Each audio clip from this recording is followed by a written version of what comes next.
Hello and welcome back to PYQpedia. हम लोग revision through previous year question series चला रहे थे और इसमें हमने प्लान किया था कि 75 वीडियोज़ में यूपीएससी सिविल सर्विसेज और यूपीएससी और भी जो भी एग्जामिनेशन कंडक्ट कराती है, चाहे वो सीडीएस हो, सीएपीएफ हो, एनडीए हो और भी बाकी जो जियो साइंटिस्ट के एग्जामिनेशन हो, उन सब की सब्जेक्ट वाइज क्वेश्चन की हम लोग डिटेल में एनालिसिस करेंगे। तो इस कड़ी में हम लोगों ने पॉलिटी पहले की हुई है, Indian polity. We completed Indian polity. Then हमने हिस्ट्री स्टार्ट किया था और हिस्ट्री में ancient history we completed, then medieval history we completed and now we are going to start with the modern history। Modern history की इसमें आपको 9 lecture होंगी। 9 lecture में हम लोग सब कुछ हमें मॉडर्न हिस्ट्री के सारे क्वेश्चन को कंप्लीट करनी है। This is the 19th video in 75 video series.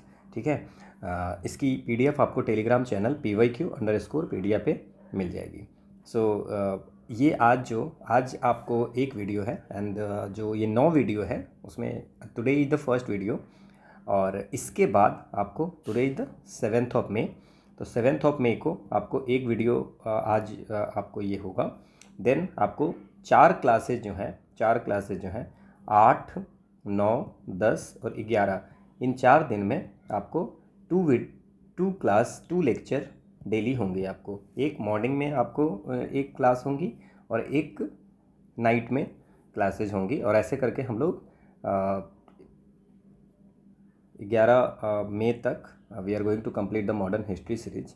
ठीक है, इसके बाद आर्ट एंड कल्चर की 2-3 लेक्चर है। Then will start with the economy portion. ठीक है, so let's start the session. तो पहला जो क्वेश्चन है हमारा कि who among the following was were associated with the introduction of Ryotwari settlement in the India during the British rule. British के समय में कौन पर्सन थे जिन्होंने रैयतवाड़ी सेटलमेंट स्टार्ट किया था, उसका नाम क्या था? क्या वो लॉर्ड कॉर्नवालिस थे, अलेक्जेंडर रीड थे या थॉमस मुनरो थे? तो आपको ये बता दें कि अलेक्जेंडर रीड और थॉमस मुनरो इन्होंने स्टार्ट किया था रैयतवाड़ी सिस्टम, है ना। ये मद्रास में स्टार्ट किया था और इस सिस्टम में क्या था कि जो इंडिविजुअल जो कल्टिवेटर होते थे उसको बोलते थे रैयत, है ना। और डायरेक्ट इनसे आपको रैयत से आपको कलेक्ट किए जाते थे आपको revenue. So this is the ryotwari system. ये मद्रास प्रेसिडेंसी में स्टार्ट हुआ था। ठीक है, क्लियर। मद्रास में स्टार्ट हुआ था। यहाँ पे ryot that means the farmer, वो डायरेक्ट रेवेन्यू पे करते थे इस सिस्टम में। So it's not Lord Cornwallis, it's Alexander Read and Thomas Munro. So the answer is C. Now अगर आप बात करें कि इसमें और भी सिस्टम थी, जमींदारी सिस्टम थी, रैयतवाड़ी सिस्टम, जमींदारी सिस्टम। जमींदारी सिस्टम को हम लोग परमानेंट सेटलमेंट भी बोलते हैं, है ना, परमानेंट सेटलमेंट। ठीक है, सो परमानेंट सेटलमेंट बोल्ट सिस्टम भी बोलते हैं। ये स्टार्ट किया था कॉर्नवालिस ने ये आपको स्टार्ट किया था। It's in 1793। ठीक है, परमानेंट सेटलमेंट एक्ट आई थी 1793 में, उसके थ्रू आपको जमींदारी सिस्टम या यू कैन से दैट कि परमानेंट सेटलमेंट सिस्टम की स्टार्ट हुई थी। ये कहाँ पे हुई थी? बंगाल, बिहार, उड़ीसा, यहाँ पे आपको यहाँ पे स्टार्ट हुई थी। यहाँ पे क्या था, इस सिस्टम में क्या था, जमींदार को लैंड ओनर्स रिकॉग्नाइज किया गया था।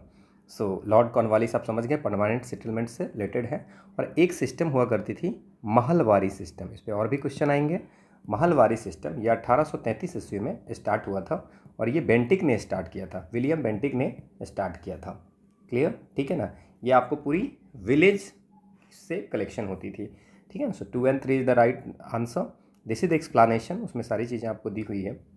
अगला क्वेश्चन फिर से यही है कि रैयतवाड़ी सेटलमेंट में कुछ स्टेटमेंट दी हुई है, उसमें से कौन से स्टेटमेंट सही है?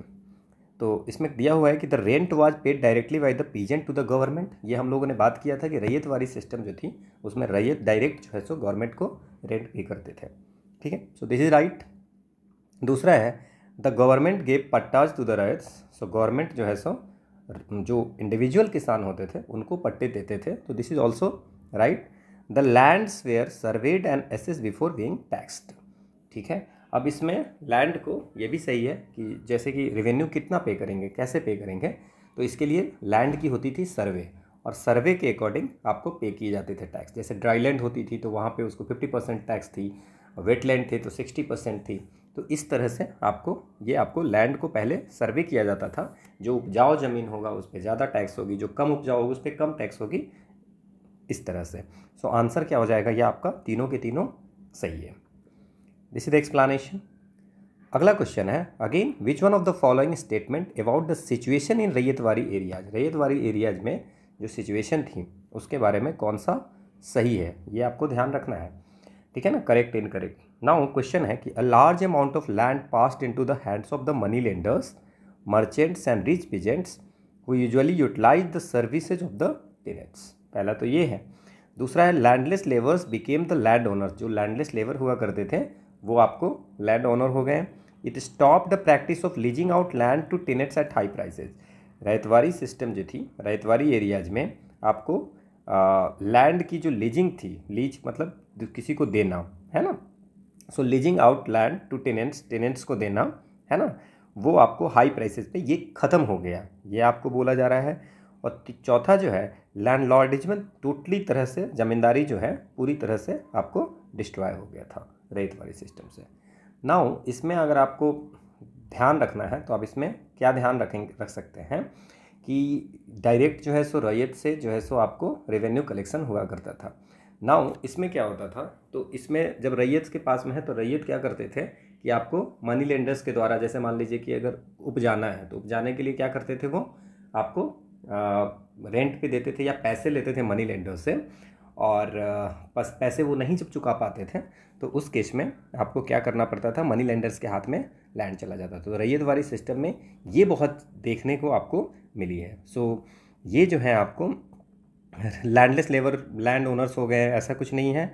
और लीजिंग आउट का प्रैक्टिस नहीं हो गया। जैसे मान लीजिए कि अगर हमारे पास लैंड है एक पर्टिकुलर, ठीक है, और हमें एक पर्टिकुलर रैयत को 50% देनी है, ठीक है, मान लेते हैं कि 50% हमें टैक्स देनी है, रेंट देनी है, रेवेन्यू।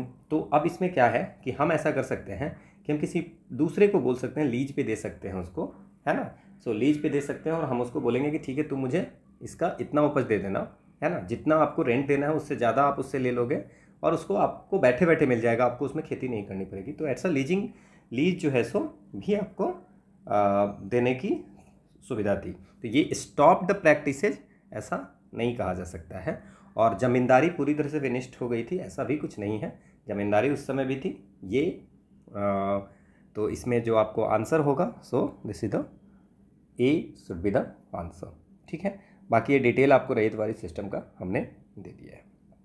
अगला क्वेश्चन है कि after the Santhal uprising subsided what was were the measure taken by the colonial government. सबसे पहले ये है कि जो संथाल अपराइजिंग हुई थी वो कब हुई थी, तो 1855-56 में संथाल अपराइजिंग हुई थी, है ना। संथाल एक ट्राइबल ग्रुप हुआ करते थे, ट्राइबल ग्रुप कहाँ के, झारखंड, ये झारखंड के ट्राइबल ग्रुप हुआ करते थे। यहाँ पे इस ये लड़े थे, ये जो ट्राइबल थे वो ट्राइबल अपराइजिंग है। तो ट्राइबल जो है सो लड़े थे ब्रिटिश ईस्ट इंडिया कंपनी और ज़मींदारी सिस्टम के खिलाफ में लड़ाई किए थे संथाल रिवोल्ट में। नाउ इसमें क्या हुआ कि जब संथाल रिवेलियन हुआ तो इसके बाद ब्रिटिश गवर्नमेंट ने, इतनी लड़ाई हुई कि ब्रिटिश गवर्नमेंट ने पास किया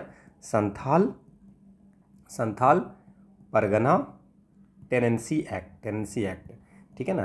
तो जो एक्सप्लॉयटेशन हो रही थी उसको रोकने के लिए, जो संथाल जो ट्राइबल ग्रुप्स थे उसकी एक्सप्लॉयटेशन को रोकने के लिए आपको ये संथाल परगना टेनेंसी एक्ट 1876 में पास किया गया, ठीक है ना। और उसको बोला गया संथाल परगना, समझ में आ गया। So the territories called Santhal Pargana were created, तो उसमें आपको संथाल परगना एक आपको टेरिटरीज बनाया गया इस एक्ट के तहत। क्लियर, समझ में आ गया। नाउ ये आपको अभी भागलपुर और सिंहभूम डिस्ट्रिक्ट है उसके बीच में ये आपको संथाल परगना पड़ता है। It became illegal for a Santhal to transfer land to the non Santhal.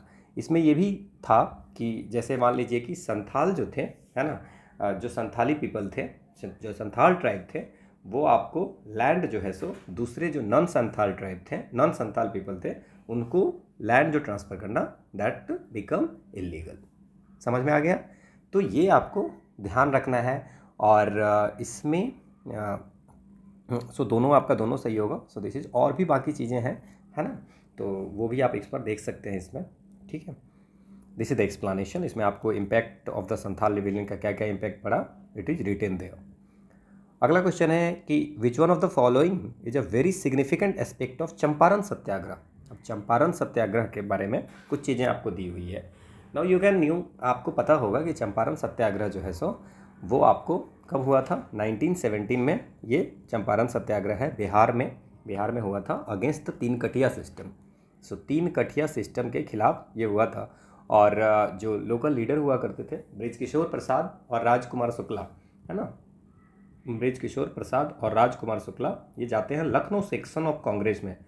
Lucknow session होती रहती है 1916 में कांग्रेस की। वहाँ पे वो मिलते हैं गांधी जी से और गांधी जी को बोलते हैं कि एक बार आप चंपारण में जो पीजेंट्स हैं उनकी स्थिति को आकर के देखिए, है ना। फिर गांधी जी वहाँ पे विजिट करते हैं, ठीक है।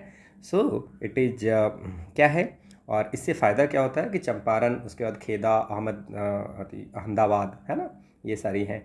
तो चंपारण से आपको फ़ायदा क्या हुआ है कि जो कि ये पीजेंट के कारण जो लड़ी गई थी, इससे क्या हुआ था कि जो पीजेंट्स लोग जो है सो फ्रीडम स्ट्रगल में पार्टिसिपेट करने लगे थे। So active all India participation of lawyer, student and women in the national movement. इससे चंपारण चूँकि पीजेंट के लिए था तो इसमें सारे लॉयर्स जो हैं और स्टूडेंट और वीमेन जो है सो नेशनल मूवमेंट में सारे ऑल इंडिया में पार्टिसिपेट करेंगे, ऐसा कुछ नहीं है। दूसरा है active involvement of Dalit and tribal communities of India in the national movement. Dalit और ट्राइबल का इसके बाद से एक्टिव चंपारण सत्याग्रह के बाद से मूवमेंट हो गया। चंपारण सत्याग्रह बेसिकली पीजेंट के लिए था। पीजेंट को लगा कि मतलब हमारे कॉज के लिए भी ये लड़ते हैं तो हमें पार्टिसिपेट करना चाहिए। So joining of peasant unrest to India's national movement, so we can right, ठीक है ना। तो किसान की जो भी प्रॉब्लम थी, जो एक्सप्लॉयटेशन हो रही थी, वो भी एक कारण आपको नेशनल मूवमेंट में हो गया ना। आपको ये भी पता होगा, so this is the answer. आपको ये भी पता होगा कि पहला सिविल डिसोबीडियंस मूवमेंट जो है सो इसको बोला जाता है चंपारण सत्याग्रह को, ठीक है। गांधी जी का जो फ्रीडम स्ट्रगल में एंट्री आपको चंपारण सत्याग्रह से ही हुई है। Drastic decrease in the cultivation of plantation crops and commercial, ऐसा कुछ चंपारण सत्याग्रह से नहीं था। इट इज आपको अगेंस्ट द तीन कठिया सिस्टम, ठीक है। बाकी डिटेल में अगर आगे क्वेश्चन आएगा तो विल सी। अगला क्वेश्चन है कि in the context of Indian history the Rakhmabai case of 1884 revolved around. Now Rakhmabai case के बारे में आपको बात करते हैं। रखमाबाई केस जो है सो बहुत ही फेमस जो है सो केस थी। रखमाबाई जो थी एक डॉक्टर थी पेशे से, और ऐसा माना जाता है कि पहली प्रैक्टिसेज विमेन डॉक्टर ये हुआ करती थी। फर्स्ट प्रैक्टिसेज विमेन डॉक्टर इन कॉलोनियल इंडिया। समझ में आ गया। तो ये आपके इनकी जो शादी हुई थी 11 साल की उम्र में इनकी शादी हो गई। 11 साल की उम्र में इनकी शादी होती है किससे? दादाजी वीका जी से शादी होती हैं। जो वीका जी जो होते हैं 19 ईयर्स ओल्ड होते हैं, बट ये उनके पास जाती नहीं है, ठीक है। रखमाबाई अपने पेरेंट्स के यहाँ रहती है और वहाँ पे पढ़ाई करती है। लेकिन अब क्या होता है, ये जो वीका जी होते हैं जिनसे इनकी शादी होती है, दादाजी वीका जी, सो 1885 में, ठीक है ना, शादी के 12 साल बाद आफ्टर 12 ईयर ऑफ मैरिज वीका जी केस कर देते हैं इन पे, रखमाबाई पे केस कर देते हैं और कहते हैं कोर्ट में पिटीशन फाइल करते हैं और वो कहते हैं कि हमें भाई जस्टिस चाहिए, रेस्टिट्यूशन। ये क्या होता है? Restitution of conjugal right, restitution of conjugal right. Now ये क्या है? तो restitution of conjugal right, Hindi आप पढ़ोगे तो आपको समझ में आएगा, दाम्पत्य अधिकारों का प्रत्यास्थापन। कि आपने मतलब कॉन्जुगल राइट्स में हो गया कि अगर मान लीजिए कि हिंदू मैरिज एक्ट जो है अपना, हिंदू मैरिज एक्ट है 1955 में जो आया था, उसमें आपको बात की हुई है रेस्टिट्यूशन ऑफ कंजुगल राइट में। इसमें कहा गया है कि अगर मान लीजिए कि कंजुगल राइट में तो बोला गया था कि शादी के बाद कुछ राइट्स होते हैं जो हस्बैंड और वाइफ की सोसाइटी के नज़र में वो कुछ राइट्स होती हैं, है ना। तो उन राइट्स को रिकॉग्नाइज किया होगा, जैसे कि मैरिटल इंटरकोर्स होंगी, है ना, शादी हुई है तो मैरिटल इंटरकोर्स होंगी। देन आपको वो साथ में रहेंगे, ऐसा माना जाता है कि मैरिड कपल जो है सो साथ में रहेंगे, दोनों एक दूसरे को कंफर्ट कराएंगे, comfort to each other, emotional और मेंटल कंफर्ट दोनों को साथ देंगे, है ना। और there are some matrimonial obligation also, जैसे कि आपको जो हाउस होल्ड की रिस्पॉन्सिबिलिटी है उसको दोनों मिलकर के शेयर करेंगे। तो ये सब आपको कंजुगल राइट्स में आता है, तो ये आपको अधिकार है। तो जो इनके हस्बैंड थे जिनसे शादी हुई थी, दादाजी वीका जी, इन्होंने कहा कि 12 साल तक तो हमें ये कुछ भी नहीं मिला, तो इसके लिए कोर्ट में ये आपको पिटीशन डाला था। तो ये बिल्कुल इसके में है। देन इसके बाद क्या हुआ था, इसके बाद इसी के बाद बनाई गई थी Rakhmabai defence committee. Rakhmabai defence committee बनाई गई थी। वो उसमें कौन कौन थे? बेहराम जी मालवारी, है ना, मेलवारी, और पंडित रामाबाई, है ना, उसके डिफेंस में जो केस हुई थी उसमें उसके डिफेंस में एक कमेटी बनाई गई थी, राखमबाई डिफेंस कमेटी, और उसमें कौन कौन थे, बहराम जी, मालवारी एंड पंडित रामाबाई। ठीक है, अब ये 4 साल तक केस चली। 1888 में उनको कंपेंसेट मतलब आउटसाइड द कोर्ट इसको आपको सेटल कर लिया गया, और इसी के बाद इसी को लेकर के बाद में बनता है एज ऑफ कंसेंट एक्ट आती है 1891 में। So this is also important for the age of consent act के तहत। समझ में आ गया आपको? तो ये जो 2 और 3 जो है वो आपको रखमबाई की 1884 से रिलेटेड है। होप आपको ये समझ में आ गया होगा कि what is the restitution of conjugal right and age of consent का इसीलिए आया था क्योंकि 11 साल में शादी कर दी गई थी, है ना। तो समझ में आ गया होगा। This is explanation, each and everything written in explanation. अगला क्वेश्चन है कि जो इंडिगो कल्टिवेशन इंडिया में डिक्लाइन हो गई थी बिगिनिंग ऑफ 20th सेंचुरी, 20वीं सदी के स्टार्टिंग में, 20वीं सदी के स्टार्टिंग में आपको 1901, 1902, 1905, है ना, 20वीं सदी के स्टार्टिंग में आपको इंडिगो की कल्टिवेशन डिक्लाइन हो गई थी। भाई क्यों डिक्लाइन हुई थी? So peasant resistance to the oppressive conduct of planters, so जो नील के उत्पादकों के अत्याचारी आचरण के प्रति, तो पीजेंट जो है सो जो ऑपरेसिव जो एक्सप्लॉयटेशन पॉलिसी थी जो प्लांटर्स वगैरह करते थे वो तो एक रीज़न ज़रूर थी, लेकिन मेन रीज़न जो थी ये आपको लिखा हुआ है एनसीईआरटी में।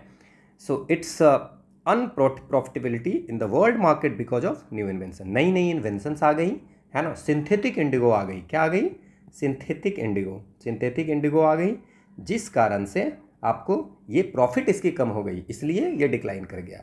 ये जो ऑपरेशन थी, ऑपरेसिव मतलब एक्सप्लॉयटेशन जो थी वो तो थी ही, but this is the oppressive conduct of planters तो थे ही, बट मेन जो रीजन था इट्स प्रॉफिटेबल नहीं रह गया था बिकॉज सिंथेटिक इंडिगो का आविष्कार इन्वेंशन हो गया था। तो बी सही है। National leader opposition to the cultivation of indigo, government control over the planter, ये सब बात नहीं है। सो मेन जो रीजन था वो अनप्रॉफिटेबिलिटी था। समझ में आ गया? This is the explanation.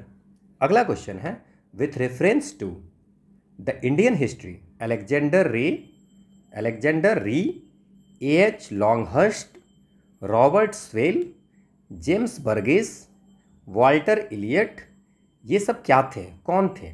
ठीक है ना, इंडियन हिस्ट्री में ये सब कौन थे? तो जितने भी हैं, क्या ये आर्कियोलॉजिकल एग्जीक्यूशन करते थे? क्या इन्होंने इंग्लिश प्रेस की स्थापना की है कॉलोनियल इंडिया में? क्या इन्होंने चर्च की, प्रिंसली स्टेट में चर्च की स्थापना की थी? क्या इन्होंने रेलवे बनाने में योगदान किया था कॉलोनियल इंडिया में? ये आपसे पूछा जा रहा है। तो अगर आपको एक भी नाम इसमें से याद होगा तो आपको ये क्वेश्चन आपसे सॉल्व हो जाएगा। देखो, ये सब थे आर्कियोलॉजिकल एग्जीक्यूशन करते थे। जैसे अगर मैं बात करूं कि सबसे पहले हम बात करते हैं अलेक्जेंडर रे का। सो अलेक्जेंडर रे जो थे वो डेफिनेटली ब्रिटिश आर्कियोलॉजिस्ट थे, है ना। तो ये साउथ इंडिया में मेनली आपको आर्कियोलॉजिस्ट का वर्क कर रहे थे, ठीक है ना। तो यहाँ पे आपको ये यहाँ पे आपको ये मेनली कहाँ पे इनको पल्लावरम तमिलनाडु में इनको बहुत सारी चीज़ें अर्थ के नीचे से मिला था। Sarcophagus from the hillocks of Pallavaram in Tamil Nadu इनको फाउंड हुआ में था। So he is known for unearthing a sarcophagus from the hillocks of Pallavaram से आपको अनर्थ किया था किसको? सार्कोफेगस को। तो ये आपको ध्यान रखना है। देन आपको जो ये A.H. लॉन्गहर्स्ट है, Albert Henry Longhurst, he is also British archaeologist, और इन्होंने ये कहाँ पे खोज किया था? नागार्जुन कोंड में, ठीक है ना। तो वहाँ पे तो बस इतना याद रखें। देन रॉबर्ट स्वेल जो है, इन्होंने बुद्धिस्ट स्तूप एट अमरावती, है ना, यहाँ पे इनको ये खोज किया था इन्होंने, यहाँ पे आर्कियोलॉजिकल वर्क किया था इन्होंने। देन जेम्स आपको बर्गिस है, जेम्स वर्गस जो है सो ये आपको डायरेक्टर जनरल ASI भी हुआ करते थे, और he was the founder of the Indian antiquary in 1872 में। ये इन्होंने इंडियन एंटीक्री का फाउंड किया था। तो ये आपको इतनी याद रखना है। और कर्नल मैकेंजी और वाल्टर एलियट ये सब भी आपको अमरावती वाली जो साइट थी वहाँ पे ये विजिट किए थे। तो ये सब जो है आर्कियोलॉजिकल एग्जीक्यूशन से रिलेटेड है। This is the explanation. अगला क्वेश्चन है the demand for the Tebhaga peasant movement in Bengal was for, किस चीज़ की तेवागा जो पीजेंट मूवमेंट थी। तो सबसे पहले तो याद रखना है तेवागा पीजेंट मूवमेंट हुई कब थी।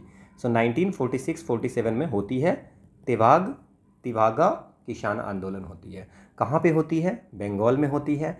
और ये जो है सो किसके कौन लड़ता है किसके खिलाफ?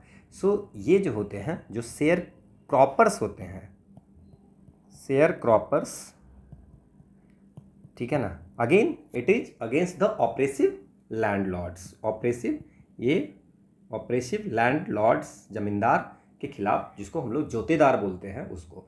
और ये जो शेयर क्रॉपर्स होते हैं वो आपको बर्गदार्स होते हैं, ठीक है ना। तो उनके खिलाफ तो ये अगेन जो पीजेंट हैं वो आपको ऑपरेसिव लैंडलॉर्ड्स के खिलाफ लड़ते हैं, ठीक है। अब इसमें ये याद रखना है, यहाँ पे ये कहते थे कि हमें जो है 2/3 शेयर जो होगा, जैसे इसमें कहा था कि देखो 2/3 शेयर जो है सो हमारे पास रहना चाहिए और सिर्फ 1/3 शेयर जो है सो लैंडलॉर्ड को जाना चाहिए। जैसे मान लीजिए कि हम अगर ज़मीन पे उपज करते हैं तो 1/3 आप ले लीजिए बट 2/3 हमें दे दीजिए, इसके लिए लड़ाई हुई थी। सो दैट्स जो भी पहले था उससे आपको 1/3 आपको बस देना चाहते थे, 2/3 अपने पास रखना चाहते थे। तो नाउ क्वेश्चन क्या पूछा है वो देखते हैं। जितनी भी पीजेंट डेब्स थे उसको राइटिंग ऑफ ख़त्म करना था। नहीं, ऐसी नहीं थी बात। The uprooting of zamindari system and the end of serfdom, है ना। तो जमींदारी सिस्टम का प्रथा का उन्मूलन, ये भी नहीं है। The grant of ownership of land to peasant as they were the actual cultivator, चूंकि लैंड का एक्चुअल कल्टिवेटर वो होते थे इसलिए उनको ओनरशिप दे दो, ऐसी भी बात नहीं थी। The reduction of the share of the landlords from 1/2 of the crop to the 1/3, मतलब पहले जो है 1/2 देना पड़ता था, तो इन्होंने कहा कि नहीं 1/2 हम नहीं देंगे, हम आपको 1/3 देंगे और 2/3 हम अपने पास में रखेंगे। पहले क्या था कि आधा जो कल्टिवेटर्स हुआ करते थे वो आधे खुद के पास रखते थे और आधा उनको देते थे। बट बाद में जब ये तेवागा मूवमेंट हुई थी उसमें ये थी कि 1/3 हम आपको देंगे, 2/3 हम अपने पास रखेंगे, क्योंकि मेहनत हम करते हैं, ठीक है। तो ये आपका आंसर ए हो गया। This is the explanation. अगला क्वेश्चन है कि who among the following was popularly called डंका साह। 1856-57 के समय में डंका साह किसको बोलते थे? ये एनसीईआरटी से पूरा लिखा हुआ है। एनसीईआरटी में 2 कॉलम बनी हुई है, एक ऊपर में शाहमल के बारे में लिखी हुई है एंड द सेकेंड में आपको अहमदुल्ला शाह के बारे में लिखा हुआ है, मौलवी अहमदुल्ला शाह, ठीक है। ये आपकी 1857 के विद्रोह में इन्होंने बहुत इंपॉर्टेंट पार्ट लिया था, ठीक है ना। इन्हीं को बोलते थे डंका साह, ठीक है ना। ये क्या करते थे, आपको देखिए ये क्या करते थे कि विलेज टू विलेज, गांव टू गांव जाते थे और जा करके जिहाद को सिखाते थे। जिहाद मतलब religious war against the British, और पीपल को, लोगों को ये अर्ज करते थे, कन्विंस करते थे कि रिवेल करो, ठीक है ना, ठीक है।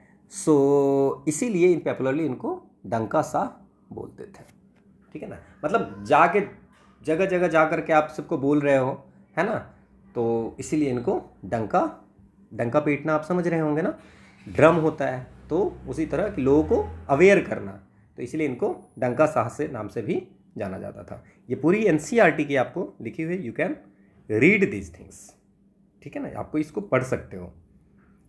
अगला क्वेश्चन है कि which of the following statement about the Deccan right commission, Deccan right commission के बारे में क्या सही है। Now Deccan right commission, Deccan right आपको पता है 1975 में होती है। डेक्कन राइट कमीशन आपको जो पीजेंट रिवॉल्ट होती है डेक्कन रीजन में 1975 में, उसके अगेंस्ट में बनाई जाती है डेक्कन राइट कमीशन। नाउ इनका जो टास्क होता है, the commission did not hold inquiry in the district where which were not affected. इनको कहा जाता है कि जितनी भी डिस्ट्रिक्ट में प्रॉब्लम हुई है उस सब डिस्ट्रिक्ट में जा करके आप इंक्वायरी बिठाओ कि आखिर प्रॉब्लम क्या है, किस कारण से लड़ाई हुई है ना, समझ में आया। तो इनको जो अनरेस्ट हुई थी, जो प्रॉब्लम हुई थी, है ना, उसमें जा करके पहले पता करो कि इसमें क्या दिक्कत थी। The commission record the statements of ryot, जो किसान थे, जो साहूकार थे। साहूकार आपको पता है साहूकार कौन होते हैं? मनी लेंडर्स, है ना, और आई विटनेस जो देखते हैं उनको, ठीक है ना। तो उनको क्या सारा डाटा कलेक्ट करना था कि क्या प्राइस था, क्या इंटरेस्ट था, किस कारण से हुआ था। सो ये सिर्फ उसी जगह आपको इंक्वायरी करना था जहाँ पे अनरेस्ट हुई थी। तो ये भी सही है और ये भी सही है, दोनों सही है। ये जो डेक्कन राइट कम्प्रिहेंशन उनको बताया गया था कि क्या पूरी तरह से कॉम्प्रिहेंसिव अप्रोच में कॉम्प्रिहेंसिव इंक्वायरी कीजिए कि क्या दिक्कत थी। समझ में आ गया? तो दिस इज द एक्सप्लेनेशन। अगला क्वेश्चन है, बहुत अच्छा क्वेश्चन है कि which one of the following areas was acquired by the British under the treaty of Devgaon. होती है ट्रीटी ऑफ देवगांव, देवगांव की संधि होती है 1803 में। उसमें ब्रिटिश कौन सी एरिया को एक्वायर करती है? देखिए 17 दिसंबर 1803 में भोसले ऑफ नागपुर, है ना, नाम क्या था? राघोजी द्वितीय, है ना, राघोजी द्वितीय भोसले ऑफ नागपुर, ये एक ट्रीटी साइन करती है, ट्रीटी ऑफ देवगान। और after in the course of the second Anglo Maratha war होती है उसमें, और उड़ीसा में साइन करती है। और वहाँ पे बैटल जो होती है बैटल ऑफ अरगांव, इसके बाद एक ट्रीटी साइन होती है, ट्रीटी ऑफ देवगांव। उस ट्रीटी में ये होती है कि आप हमें कटक प्रोविंस जो है सो दे देंगे, मतलब कि कटक प्रोविंस आप हमको दे देंगे। कटक कहाँ पे है? अभी उड़ीसा में है। उस समय जो कटक पार्ट था उसमें कुछ गुजरात के भी पार्ट हुआ करते थे, बालासोर पोर्ट हुआ करते थे, वेस्ट बंगाल के मिदनापुर डिस्ट्रिक्ट हुआ करती थी। तो कटक जो है सो आपको सीड करने की बात हुई थी। ठीक है, ब्रिटिश ने एक्वायर किया था किससे? राघोजी भोसले ऑफ नागपुर से, ट्रीटी ऑफ देवगांव के अंतर में। किस समय में? सेकेंड एंग्लो मराठा वार के बीच में, बैटल ऑफ अरगांव। क्लियर? इतनी चीज़ें आप याद रखेंगे इस क्वेश्चन के लिए। अगला क्वेश्चन है कि 1797 में in 1797 under clause of which one of the following settlement Raja of Bardhaman estate was auctioned when he failed to pay the revenue to the East India Company. कौन सी ऐसी सिस्टम थी जिस सिस्टम के कारण वर्धमान के राजा की जो जित संपत्ति थी उसको नीलाम कर दिया गया था जब वो रेवेन्यू को पे नहीं कर पाए? तो अगर आपके पास में थोड़ा सा अगर इसमें आपको दिमाग होगा, वैसे ये एनसीईआरटी की लाइन है, बट आपके पास दिमाग होगा तो आप ये सोच सकते हो कि जो बर्धमान है, राजा ऑफ बर्धमान है, that's means it's in Bengal. और बंगाल में कौन सी सिस्टम चलती थी? Permanent settlement. तो जरूर परमानेंट सेटलमेंट के तहत इन्होंने रेवेन्यू नहीं पे की होगी, जो 1793 में आई थी कॉर्नवालिस के द्वारा। तो ये रेवेन्यू नहीं पी होगी, तो इनका ऑक्शन हो गया होगा। Though it is written in NCERT in 1797 there was an auction in Bardhaman अभी जो है, ठीक है ना। तो वहाँ पे जो बर्धमान के राजा के जो महल था उसको बेचा जा रहा था, क्योंकि जब परमानेंट सेटलमेंट आई थी तो बहुत सारा इनके पास जो है सो एरियस हो गया था, ये पैसा नहीं दे पा रहे थे, जिसके कारण इनके महल को, ये स्टेट को ऑक्शन में डाला गया था। तो ये सिंपल सा क्वेश्चन था, अगर आप ब्रेन लगा के सॉल्व कर सकते हो। बाकी ये एनसीईआरटी की एग्जैक्ट लाइन पूछी हुई है। अगला क्वेश्चन है which one of the following groups of movements, revolts, rebellion, riot is in chronological order. सबसे पहले कौन शुरू हुआ है? नाउ इसमें देखिए, जो संथाल रिवेलियन है, संथाल अपराइजिंग हम लोग अभी थोड़ी देर पहले बात की थी, वो 1855-56 के बीच में हुआ है बिहार में। बिहार जो झारखंड है ना। और इनके जो लीडर हुआ करते थे कौन होते थे? सीधो एंड कान्हू। अगेन किसके अगेंस्ट थे ये? मनी लेंडर्स के अगेंस्ट में, और साहूकार और जमींदार के अगेंस्ट होते थे, अगेंस्ट लड़ाई हुई थी। तो संथाल आपको 55-56 में। तेभागा मूवमेंट अभी हम लोगों ने पढ़ा था कि तेभागा मूवमेंट जो है 1946-47 में हुआ था, और इसमें हम लोग बात भी किए थे कि बंगाल में हुआ था। समझ में आ गया?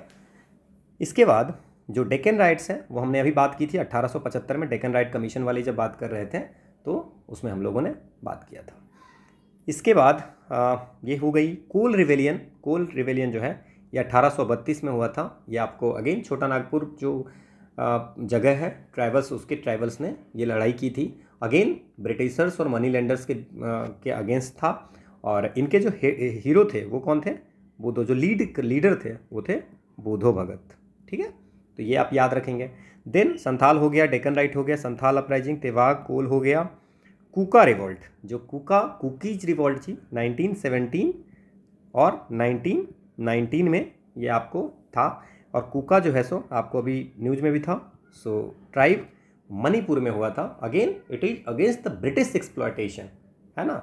जो ब्रिटिश की पॉलिसी थी लेबर को रिक्रूट करने के ड्यूरिंग द वर्ल्ड वार, उसके कारण फर्स्ट वर्ल्ड वार के समय में ब्रिटिश जो लेबर के रिक्रूटमेंट की पॉलिसी थी उसके अगेंस्ट में लड़ाई थी। नाउ अगर आप क्रोनोलॉजी देखेंगे तो कोल रिवेलियन 1832, संथाल 55-56 और डेक्कन राइट 1875। ठीक है, तो B should be the answer. This is the explanation.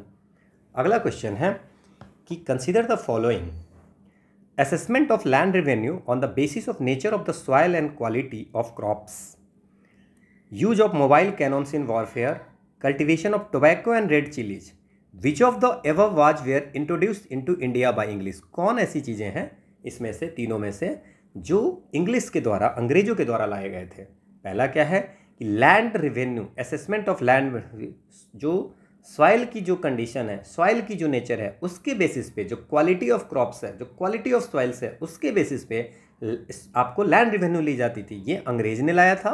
नहीं, ये आपको बिल्कुल गलत है। बिकॉज अंग्रेज से पहले राजा टोडरमल ने स्टार्ट किया था ये सिस्टम कि लैंड रेवेन्यू हम लोग उस बेसिस पे लेंगे कि व्हाट इज द सॉइल की क्वालिटी क्या है ना। समझ में आ गया? राजा टोडरमल जो अकबर के समय में, है ना। यूज ऑफ मोबाइल कैनन ही वॉरफेयर, ये बाबर ने यूज किया था। मुगल एम्पायर ने तोप वगैरह का यूज किया था, है ना, गन, तोप, ये सब का यूज किया था। तो ये भी गलत हो गया कि अंग्रेज के द्वारा लाया गया था। टोबैको और रेड चिल्ली जो है, टोबैको और रेड चिल्ली, ये आपको पुर्तगाली ने लाया था, है ना, पोर्तुगीज ने लाया था। तो ये भी अंग्रेज नहीं कह सकते हैं।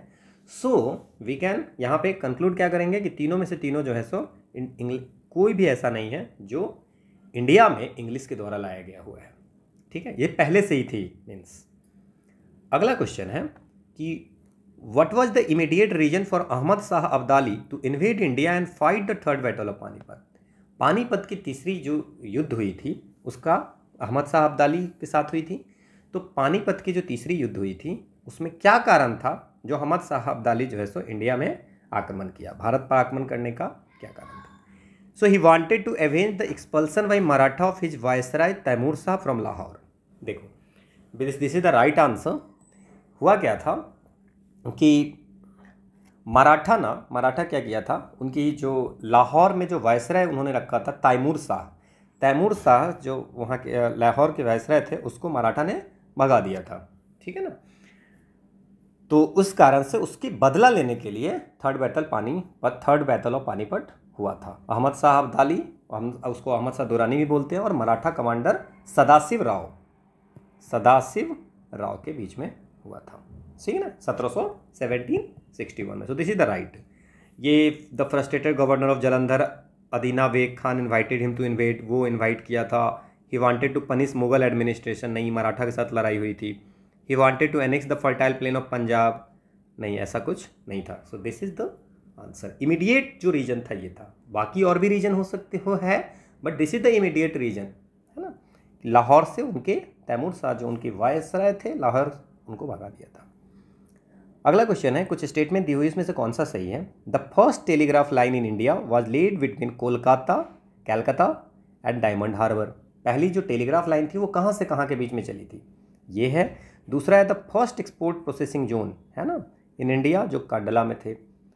नाउ अगर आप इसमें देखेंगे, सबसे पहला एक्सपोर्ट जोन जो है वो सेटअप हुआ था कंडला में, ये बिल्कुल सही है। ठीक है। और पहला इलेक्ट्रिक टेलीग्राफ लाइन जो है वो कलकत्ता से डायमंड हार्बर में स्टार्ट किया गया था। This is also right. So both 1 and 2 is right. This is the explanation.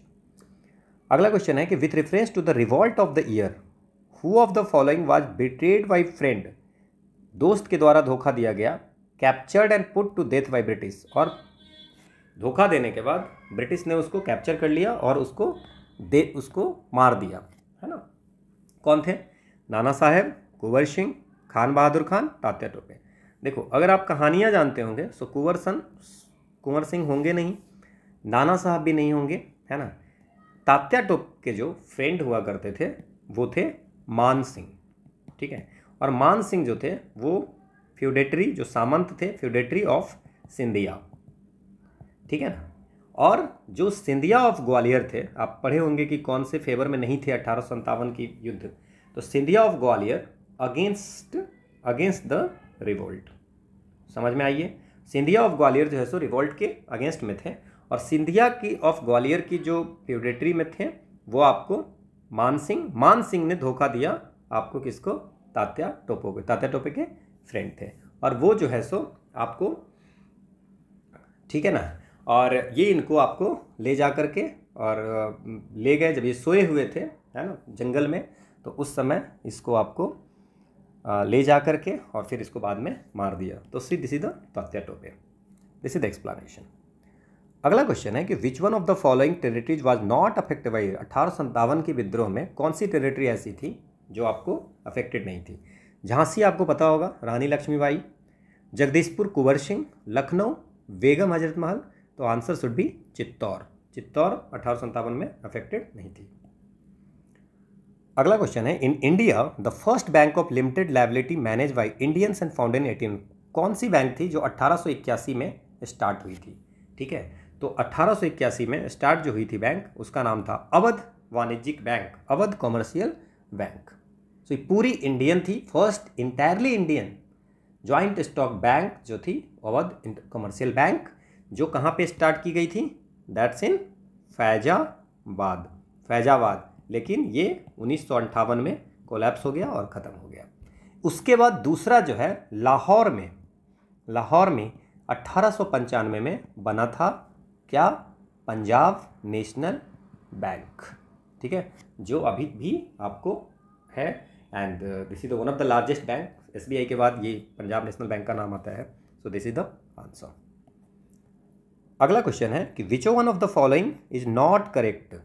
कौन सा इसमें नहीं सही है? अली मर्दन Khan introduce the system of revenue farming. Revenue farming का सिस्टम अली मर्दन खान ने बंगाल में इंट्रोड्यूस किया। तो इसी रॉन्ग, ये अली मर्दन खान नहीं थे, इट्स अ मुर्शीद कुली खान। इन्होंने रेवेन्यू फार्मिंग बंगाल में स्टार्ट किया था। ठीक है, तो this is wrong.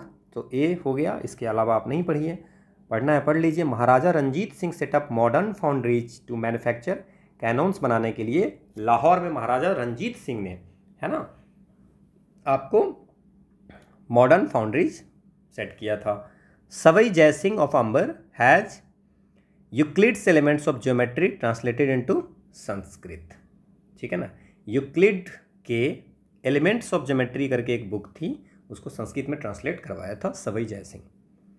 Sultan Tipu of Mysore gave money for the construction of the idol of goddess Sharada in the Sringeri temple. ये तो बहुत इंपॉर्टेंट है, आपको ये पता भी होगा कि मैसूर के जो टीपू सुल्तान थे मैसूर के, उन्होंने पैसे दिए थे, है ना, शारदा गॉडेस, शारदा देवी की मूर्ति बनाने के लिए, जो कौन सी टेम्पल में? श्रृंगेरी टेम्पल में पैसे दिए थे। So this is also right. तो ये तीनों सही है और ये फर्स्ट जो है गलत है। अगला क्वेश्चन है with which one of the following mountain tribes did the British first come into contact with after the grant of Diwani in 1765। 1765 ईस्वी में दीवानी राइट जो देने के बाद ब्रिटिश को सबसे पहले कौन से ट्राइब से सामना हुआ था? सबसे पहले कौन सी ट्राइब से हुई थी? गारो, खासी, कुकी, तिप्पेरा। सो इट्स अ खासी। ठीक है, वन लाइनर क्वेश्चन है ये।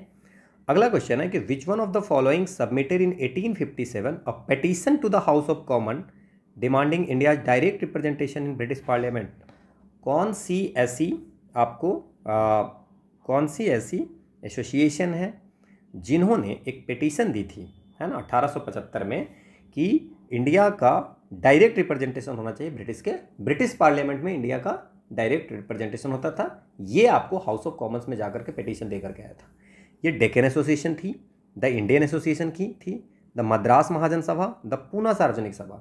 तो ये आपको पूना सार्वजनिक सभा बनाई गई थी 1870 में। कौन थे बनाए थे? MG Ranade and Joshi ji. और इन्होंने 1875 में एक पिटीशन दिया था हाउस ऑफ कॉमन्स में कि इंडिया का ना डायरेक्ट रिप्रेजेंटेशन होना चाहिए ब्रिटिश पार्लियामेंट में रिप्रेजेंटेशन। ठीक है, सो दिस इज द आंसर। अगला क्वेश्चन है कि which one of the following pair is not correctly match. कौन सा सही नहीं मिला हुआ है? इंडिया की पहली टेक्निकलर फिल्म जो है झांसी की रानी। ठीक है, और तो ये बिल्कुल सही है। India's first 3D film My Dear Kutty Chathan, ये भी सही है। आला मारा आपको पता है बोलने। इंडियाज फर्स्ट इंश्योर्ड फिल्म, सबसे पहला इंश्योर्ड फिल्म जो थी वो ताल। तो first actress to win the Bharat नाम मीना कुमारी को नहीं मिला था। पहली जो लेडीज़ को मिला था वो इंदिरा गांधी, देन फिर मदर टेरेसा को मिला था, देन अरुणा अशरफ अली को मिला, देन सुब्बा लक्ष्मी को मिला, देन लता मंगेशकर को मिला। तो ये सब चीज़ हैं, बट ये कोई ऐसी पहली एक्ट्रेस जो मीना कुमारी को ऐसा कुछ नहीं मिला है। ठीक है। ठीक है ना। अभी और आलम आरा जो आपकी थी, आलम आरा, ये पहली बोलने वाली मूवी थी, फर्स्ट टॉकी मूवी थी, है ना। तो ये भी आप ध्यान रख सकते हैं, ठीक है।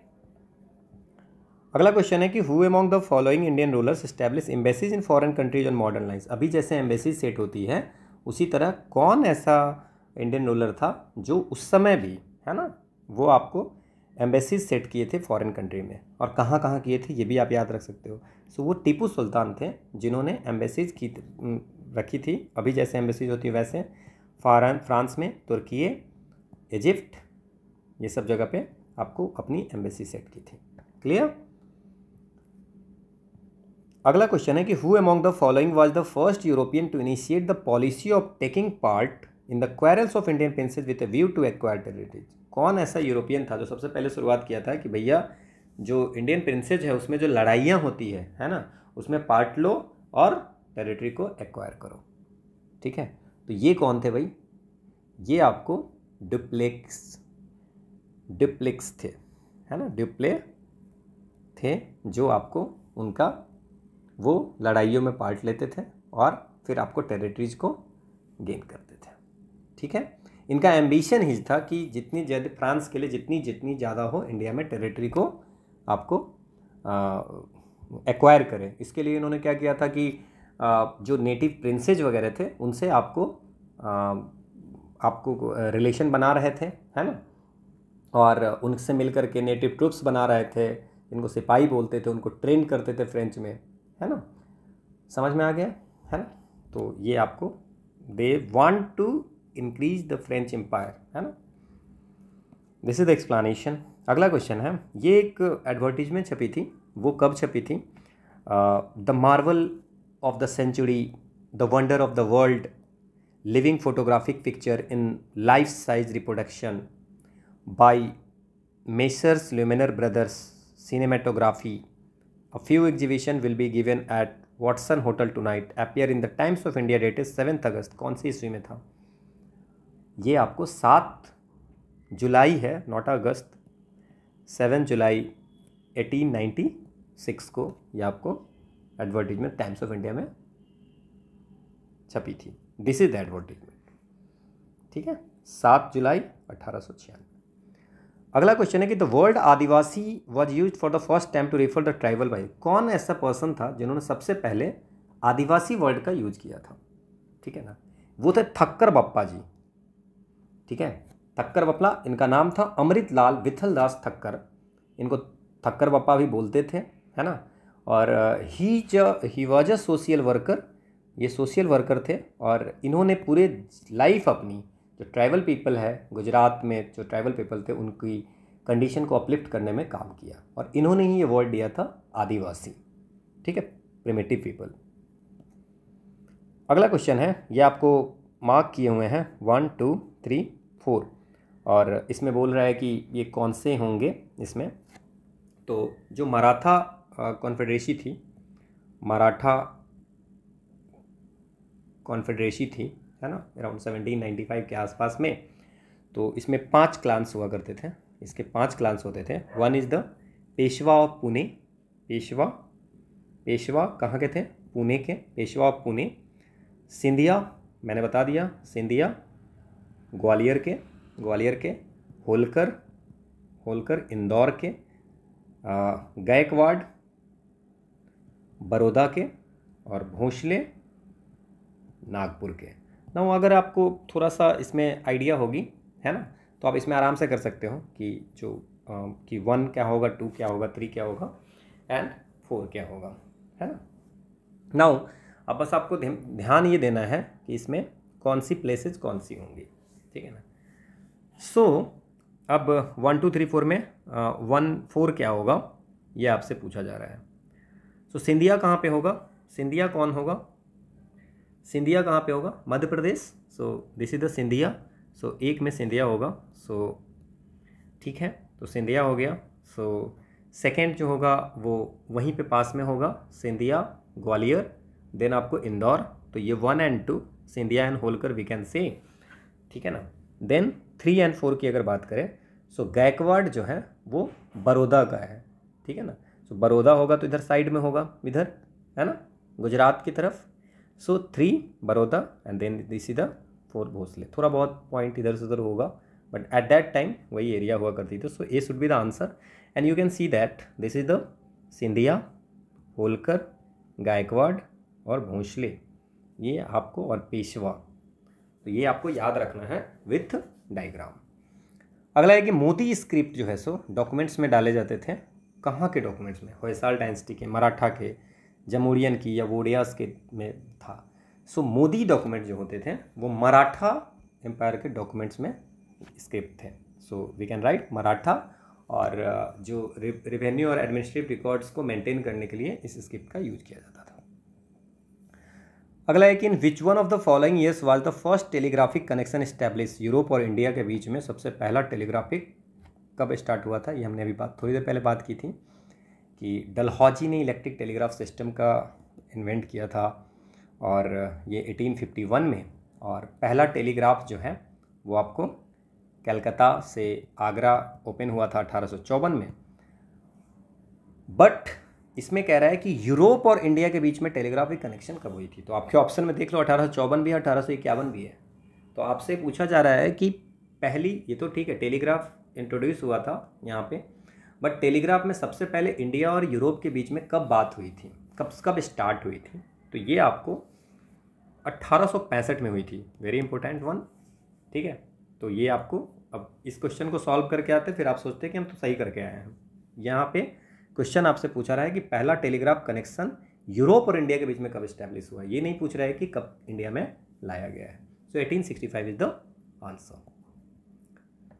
अगला है अगेन परमानेंट सेटलमेंट किसने किया है? Lord Cornwallis. रैयतवारी सेटलमेंट हमने बात कर ली है। रैयतवारी सेटलमेंट जो है थॉमस मुनरो, ये भी सही है। महलवारी सिस्टम ये आपको हॉल्ट मैकेंजी, ये भी सही है। सो तीनों के तीनों सही है। बाकी आपको ये 1793 में हमने बहुत डिटेल में इसको पढ़ी है।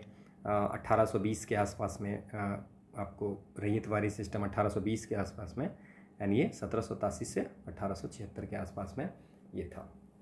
अलेक्जेंडर रीड, थॉमस, ये थॉमस मुनरो, ये सब हमने पढ़ा है। तो C 1 2 3 is the answer. This is the explanation. अगला है कि who among the following assume the title of Nizamul Mulk Asaf Jah to set himself up as a independent ruler with his base in Hyderabad? किसने अपना नाम जो है सो चेंज करके, है ना, अपना टाइटल लिया था निजामुल मुल्क असफ जाह? ठीक है, निजामुल मुल्क असफ जाह का टाइटल किसने लिया था? ठीक है ना। तो ये आपको थे चिन कुलिज खान। चिन किलिज खान जो थे, चिन कुलिज खान, ये 1724 में इन्होंने निजामुल मुल्क असफ जाह का टाइटल लिया था, और इन्होंने इस्टेब्लिश किया था कि हम इंडिपेंडेंट रूलर है जिसका बेस जो है सो हैदराबाद में था। ठीक है ना, गोलकांडा स्टेट से निकला था। क्लियर? ठीक है, बाकी एक्सप्लेनेशन आपको दी हुई है। अगला क्वेश्चन है कि what was the consequence of permanent settlement on rural society? Rural society में परमानेंट सेटलमेंट का क्या इम्पैक्ट पड़ा, ये पूछा जा रहा है। तो परमानेंट सेटलमेंट जो थी आपको, उसमें जमींदारी सिस्टम जिसको हम लोग बोलते हैं 1933 में लॉर्ड कॉर्नवालिस ने स्टार्ट किया था। तो टेनेंट्स का बहुत ज़्यादा ऑपरेशन होता था। ठीक है, तो इसमें the zamindar invested capital and enterprises to improve agriculture along lines of British yeoman farmers. Zamindar लोग जो है सो बहुत पैसा वैसा लगाते थे, है ना, कैपिटल को इन्वेस्ट करते थे, कैपिटल को की एग्रीकल्चर इम्प्रूव हो, ऐसा तो होगा नहीं, है ना। A group of rich peasant known as jotedar succeeded in consolidating their position in the village. बिल्कुल यही होता था कि कुछ ऐसे थे, ठीक है ना, कुछ ऐसे थे जो जमींदार लोग और ज़्यादा वेल्थी हो रहे थे, है ना, और वो उनकी पोजीशन जो है सो विलेज में बढ़ रहे थे। So this is the answer. Their ryot prospered as a result. किसान धनी हो रहे थे, ये तो बेकार की ही बात है ना। The system of collectorate introduce by the company for exercising supervisory control on zamindari fail to take off. जो कलेक्ट्रेट की सिस्टम थी, है ना, तो जमींदार का वो आपको फेल कर रहा था, ठीक है ना। सो कॉन्सिक्वेंस जो हुआ था इससे, वो उसका आपको B should be the answer. बाकी इसमें देख लीजिए, आपको है पूरी लिखा हुआ है कि टेनेट का कैसे ऑपरेशन होता था। द वेल्थी जमींदार mostly lived in the cities and collected revenue through armed local men called Lathials. They were interested only in maximization of revenue and did nothing to improve the productivity of the land.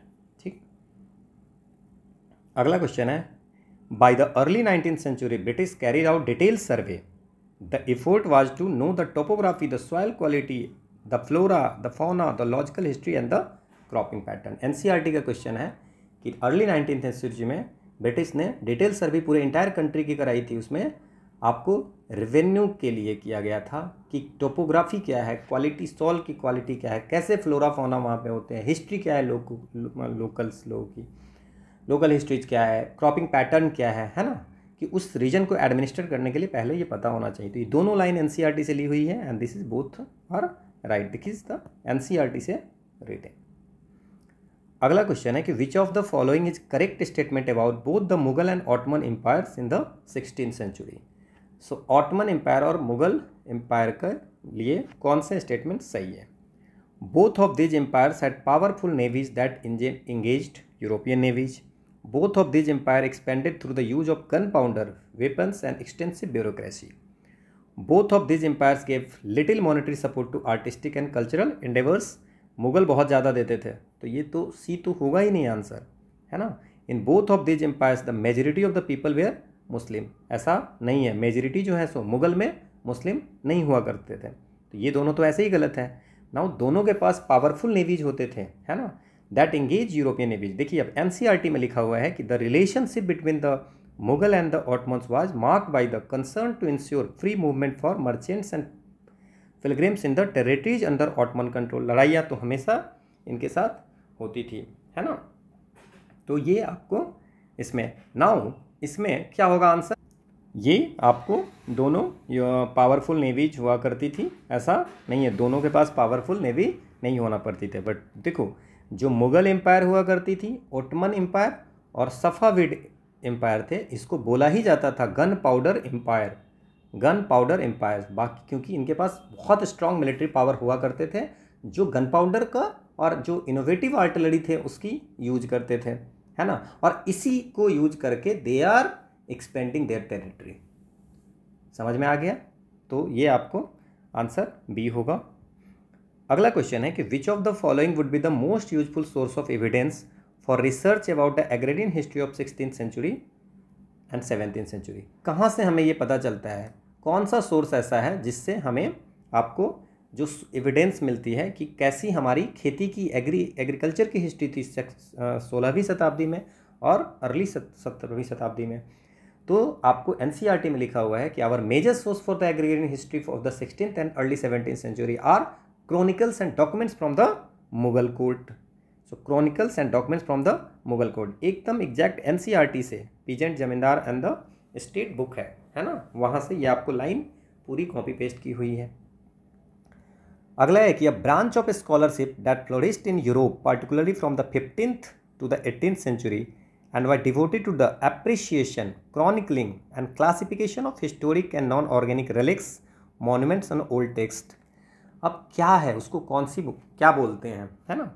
सो 15वीं से 18वीं शताब्दी में कोई भी जैसे monuments हैं, कोई relax मिला है कहीं पे, कोई पुरानी टेक्स्ट्स हैं, है ना, उसको क्लासिफाई करना, ये कौन सी डिपार्टमेंट में आती थी? क्या ये आर्कियोलॉजी में आते थे, क्या इतिहास में आता है, हिस्ट्री में, क्या आर्किटेक्चर में, या एंटी क्वेरियनिज्म में आती थी? सो एंटी क्वेरियनिज्म का मतलब होता है study of old and rare objects and their history. तो this should be the answer. ये अगर आप पूरा पढ़ते हो कि क्लासिफिकेशन आर्कियोलॉजी में नहीं आएगी, हिस्ट्री में नहीं आएगी, आर्किटेक्चर में भी नहीं आएगी. So answer should be this. अगला क्वेश्चन है कि which one of the following is not a characteristic of Mughal chronicle की कैरेक्टरिस्टिक क्या नहीं होती हुआ करती थी? They present a continuous chronological record of events. ये बिल्कुल सही है. They were repository of factual information about the Mughal. Mughal के बारे में फैक्चुअल इन्फॉर्मेशन हमको वहीं से मिलती है, ये भी सही है. They allow us to understand how imperial ideology were created and disseminated. ये भी हमारा जो मुगल क्रॉनिकल्स है, डाटा है, वहाँ से हमको ये भी पता चलता है कि इम्पेरियल आइडियोलॉजीज क्या हुआ करते थे और कैसे क्रिएट किए जाते थे, है ना. They contain brief biography of the author of the chronicles. ऐसा नहीं है, है ना. समझ में आ गया ये जनरली रूलर की फैमिली, कोर्ट नोवेल्स, इन पे फोकस करते थे। इनके पास कोई ऑथर की जो बारे में नहीं लिखी हो। This is not correct. This is the explanation. This is all about your जो मॉडर्न हिस्ट्री की पहली पार्ट हमारा यहाँ पे कंप्लीट होता है। एंड अब हम लोग जो करेंगे वो सीसेट का जो हमारा रैंकिंग, सीक्वेंसिंग, अरेंजमेंट का ये लास्ट पार्ट है। तो इसमें हम लोग कुछ क्वेश्चन देखते हैं। पहला क्वेश्चन आपका ये है कि 15 पीपल हैं। पहला क्वेश्चन क्या है कि 15 पीपल है, 15 स्टूडेंट हैं आपका किसी क्लास में। 15 student failed in A class of 52, मतलब 52 लोग हैं, उसमें से 15 फेल कर गए हैं। सो फेल जो किए वो 15 है, पास जो किए वो 37 हो गए। फिर तो पास किए वो 37 हो जाएंगे। समझ में आ गया। नाउ क्वेश्चन ये है, after the removing the names of fail student a merit order list has been prepared. ठीक है, तो पास जितने किए 37 लोग, उसमें मेरिट बनाई जाती है। फेल वाले को तो हटा देते हैं, तो 37 लोगों की एक लिस्ट बनती है ना। उस 37 लोगों में 22वां पोजीशन है टॉप से किसका, आपको 22वां पोजीशन है टॉप से किसका, आपको रमेश का। दैट्स मीन्स अगर मान लीजिए टॉप से लेते हैं हम लोग, तो टॉप से ये 22nd पोजीशन है रमेश का। सो रमेश का टोटल हमारे पास कितने लोग हैं जो पास किए हैं, 37 लोग हैं। सो 37 लोग हैं और 37 लोग हैं। तो ये पूछ रहा है कि what is the position from the bottom, तो इधर से क्या पोजीशन होगी। तो टोटल 37 लोग हैं, उसमें से जैसे मान लीजिए कि ये तो रमेश का तो हमको काउंट ही करना है, तो इधर कितने लोग हैं, 21 लोग। तो 37 में से 21 घटा दो आपका, तो आंसर हो जाएगा 16th प्लेस। ठीक है, समझ में आ गया। 37 में से यहाँ से यहाँ तक कितने होंगे, 21 लोग। हमको इसी का पोजीशन तो पूछा जा रहा है, तो इसी से इसका पोजीशन पूछा रहा है। टोटल 37 है, उसमें से 21 घटा देंगे तो ये पता चल जाएगा कितने होंगे। तो ये 16वां पोजीशन इस साइड से हमारा होगा। So this is the answer. अगला क्वेश्चन है कि in a class of 60 student, एक क्लास है उसमें 60 स्टूडेंट्स हैं। तो class of 60 students were the number of girls is twice that of boys. ठीक है, 60 स्टूडेंट्स हैं, number of girls is twice that of boys. So can I write 20 and 40 boys and girls. Kamal a boy rank 7th from the top. Kamal जो है 17th है ना। कमल जो है, कमल की जो पोजीशन है वो कौन सी है, 17th फ्रॉम द टॉप, मतलब यहाँ से टॉप हम इसको मान लेते हैं इधर से। सो 17th जो है कमल का है। Boy rank 17th from the top if there are 9 girls ahead of Kamal. Kamal से पहले 9 लड़की हैं, कमल से पहले 9 लड़की हैं। सो 9 अगर गर्ल होगी तो कमल से पहले कितने बॉय होंगे भाई, क्योंकि यहाँ से यहाँ तक 16 लोग होंगे, तो 9 गर्ल होंगे, तो 7 बॉय जो होंगे कमल से आगे होंगे। ठीक है, number of rank after him, तो इसके बाद तो 7 बॉय इधर चले गए। टोटल बॉय कितने हैं, 20। टोटल बॉय कितने हैं, 20। तो 7 बॉय इधर आ गए, एक कमल अपना खुद बॉय है, तो 8 बॉय हो गया। तो इधर बाद में कितने बॉय होंगे, है ना, तो 12 बॉय बाद में होंगे। सो 12 शुड बी द आंसर। समझ में आ गया। 7 बॉय इधर हो जाएंगे, है ना, क्योंकि 16 लोग हैं कमल से आगे, तो 16 में 9 लड़कियां हैं, तो 9 लड़कियां हैं तो 7 लड़के होंगे, एक कमल खुद लड़का है, 8 लड़का हो गया। टोटल 20 ही लड़के हमारे पास में हैं, तो हमारे पास 12 लड़का जो होंगे वो कमल के बाद होंगे। तो 12 शुड बी द आंसर। आसान सा क्वेश्चन था। ठीक है, अगला क्वेश्चन है, ये इसमें 2-3 क्वेश्चन होंगे, तो let's see this. 6 boxes ABCDF have been painted with 6 different color: violet, indigo, blue, green, yellow, orange. Left to right इसको सजाना है। Each box contains a ball of any one of the following 6 game: cricket, hockey, tennis ball, golf ball, football या volleyball. कोई भी ball रखा हुआ है किसी भी गेम का। ठीक है, अब यहाँ से हमसे क्वेश्चन शुरू करते हैं। The golf ball is in violet box. चलिए करते हैं। And is not in the box D. 3 चीज़ें हो गई, बॉल, बॉक्स का कलर और कौन सा बॉक्स होगा। ठीक है, सो हम चलो लिखते हैं इसमें। सो गोल्फ है कहाँ पे, वायलेट में। ठीक है, वायलेट कलर के बॉक्स में, और बॉक्स जो है सो डी नहीं है। समझ में आ गया। देन तो ये आपको हटाते हैं इस लाइन को। The box A which contains tennis ball is orange in colour, ठीक है, तो टेनिस ऑरेंज ए, और ये कह दिया है कि एक्सट्रीम राइट, तो ये आपको एक्सट्रीम राइट में हो गया, ये भी गया, ठीक है। The hockey ball is neither in box D nor in E, तो डी में भी नहीं है और ई में भी नहीं है हॉकी, सो राइट डाउन हॉकी, बॉक्स को छोड़ दीजिए, ना ही डी में है और ना ही ई में है, ये तो पहले ही बुक हो गया है। The box C having cricket ball green, तो इसमें आपको लिख दिया क्रिकेट है, ग्रीन बॉक्स है ना, और क्रिकेट है, ग्रीन बॉक्स है और सी है, तो ये तो आपको समझ में आ गया, ठीक है। The box C have cricket ball is painted green. The hockey ball is neither in the box painted blue nor in the box, ना ब्लू में है ना येलो में है, सो ब्लू में भी नहीं है और येलो में भी नहीं है। अच्छा, अब आप देखिए कि हमारे जो 6 हैं, है ना, 6 में वायलेट हमारा पहले ही से बुक है, ऑरेंज पहले से बुक है, ग्रीन पहले से बुक है, ब्लू और येलो होना नहीं है, बता दिया हमें ब्लू और येलो होना नहीं है, तो हमारा बच क्या रहा है, indigo. So can I write hockey का इंडिगो लिख दूं, हॉकी का इंडिगो लिखें,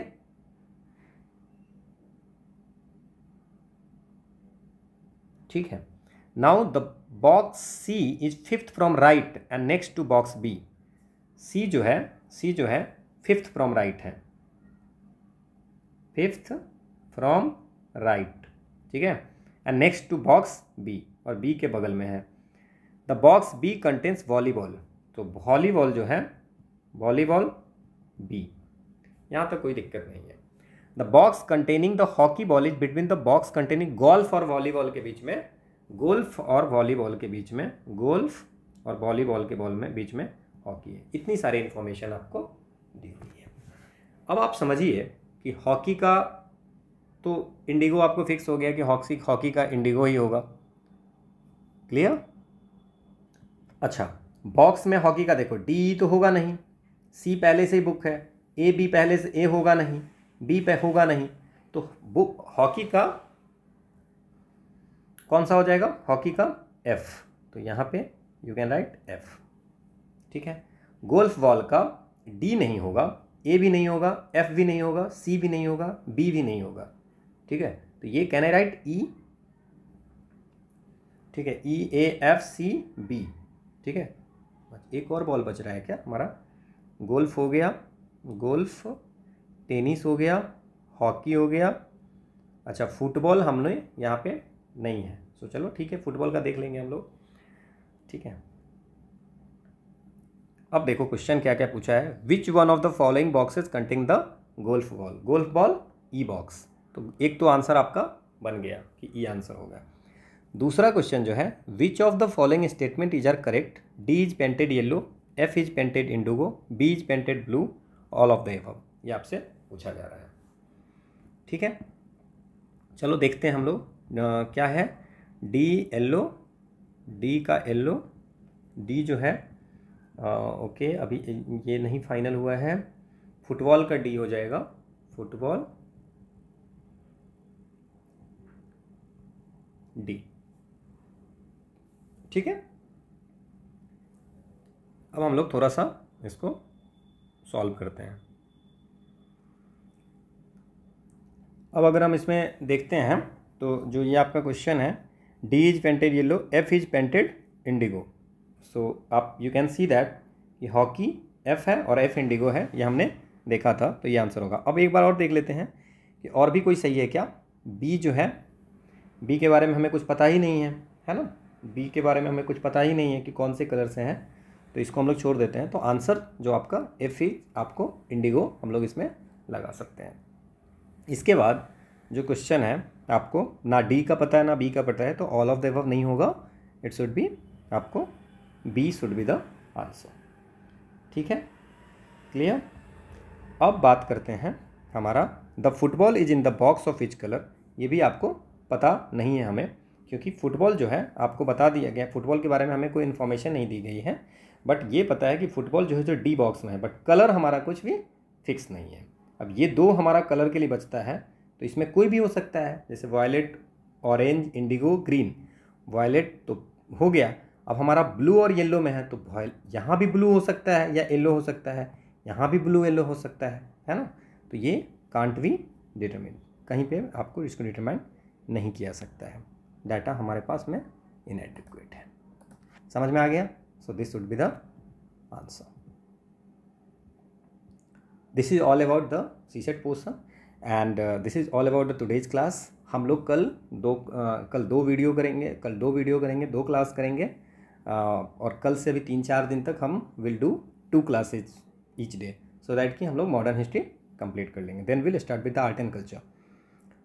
सो this is the quote of the day, never give up on your dreams. जो आपकी ड्रीम्स हैं उस पर कभी गिव अप नहीं करना है।